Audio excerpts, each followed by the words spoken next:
Assalamualaikum warahmatullahi wabarakatuh. Perkenalkan, saya Ibu Novita Sari. Di sini saya sebagai guru bahasa Indonesia.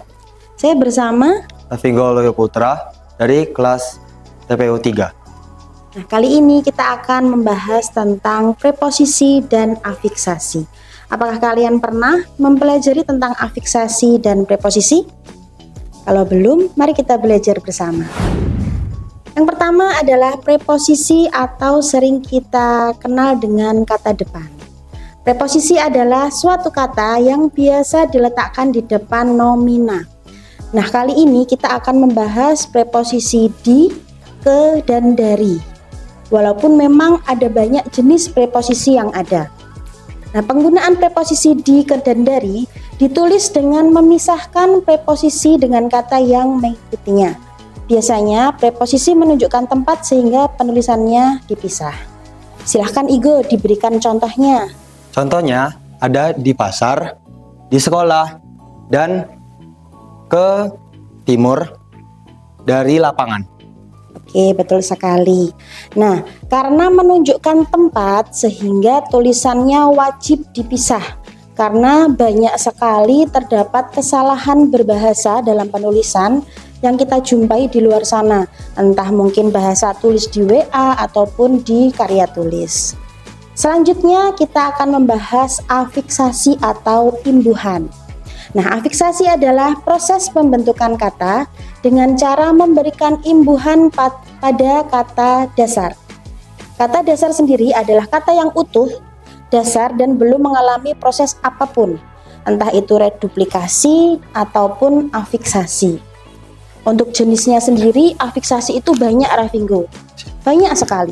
Tetapi kali ini kita hanya akan membahas 5 saja. Ada prefiks, sufiks, infiks, afiks gabungan, dan konfiks. Rafingo pernah mendengar? Pernah, Bu. Sudah pernah. Nah, ini kalian sudah pernah mempelajari ketika di sekolah dasar, menengah pertama, dan sekarang diulangi lagi di jenjang yang atas.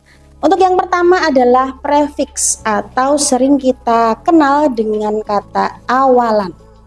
Nah, awalan sendiri adalah afiks yang ditempatkan di bagian muka suatu kata dasar. Terlihat dari penyebutannya, namanya awalan berarti tempatnya ada di depan. Contohnya, Rafingo coba. Contohnya ada memakan dengan kata dasar makan dan diawali dengan me.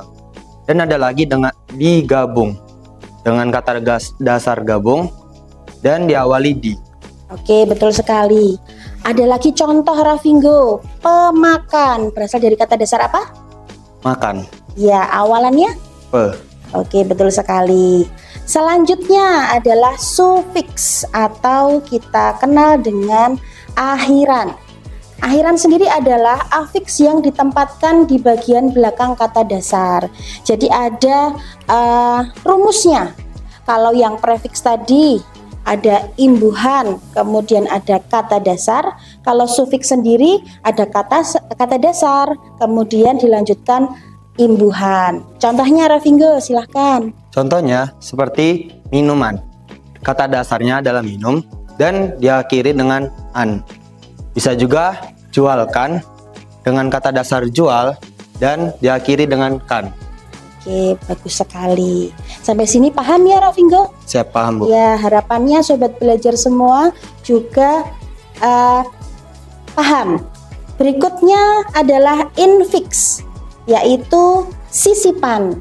Sisipan sendiri adalah afiks yang diselipkan di tengah kata dasar.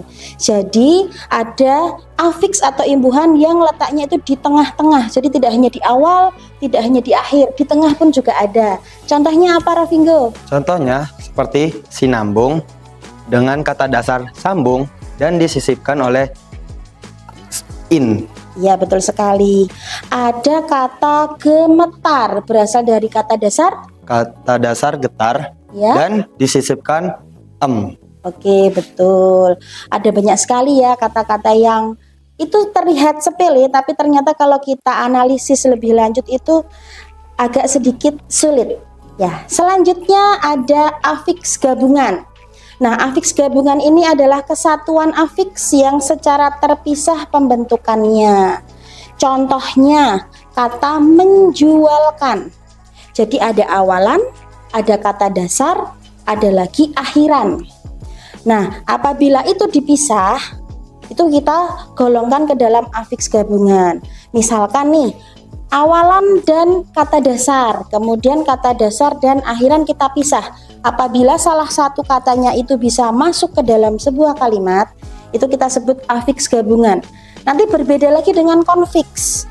Konfiks itu menempelnya secara bersama-sama antara awalan dan akhiran. Otomatis awalan dan akhiran tidak bisa dipisah. Contohnya seperti ini untuk afiks gabungan. Kata menjualkan, kita pisah awalan dan kata dasar. Menjual bisa tidak dimasukkan dalam sebuah kalimat? Bisa, Bu. Bisa. Kemudian kata dasar dan akhiran, jualkan, bisa tidak masuk ke dalam kalimat? Bisa, Bu. Bisa. Maka dari itu awalan dan akhiran itu menempelnya terpisah, tidak bersama-sama. Ada lagi kata kehidupan, kita pisah lagi ya Rafingo ya, Ya, Bu. awalan dan kata dasar. Kehidup, ada tidak? Ada, Bu. Ada. Bisa masuk ke kalimat? Bisa, Bu. Bisa, tetapi tidak bisa ya, kehidup tidak bisa ya. Nah, kata dasar ditambah akhiran, hidupan, bisa tidak dimasukkan dalam sebuah kalimat? Tidak, Bu. Tidak bisa. Nah, karena tidak bisa keduanya, makanya antara awalan dan akhiran itu menempelnya harus bersama-sama. Itulah yang dinamakan konfiks. Itu bedanya konfiks dan afiks gabungan ya. Afiks gabungan terpisah, konfiks harus bersama-sama seperti itu. Nah, bedanya antara preposisi dan afiksasi itu karena banyak sekali yang salah dalam penulisannya. Kalau preposisi itu penulisannya dipisah, kalau afiksasi itu wajib digabung karena dia merupakan imbuhan. Nah, kalau afiksasi, kata yang mengikuti boleh nomina, verba, dan kata yang lain. Tetapi kalau yang preposisi itu wajib kata yang menunjukkan tempat, biasanya nomina. Bisa dipahami ya Rafingo? Siap, bisa, Bu. Oke, harapannya apa yang kami sampaikan hari ini bisa membantu teman-teman semua belajar di rumah. Cukup segitu saja dari kami, ada kurang lebihnya kami mohon maaf. Wassalamualaikum warahmatullahi wabarakatuh.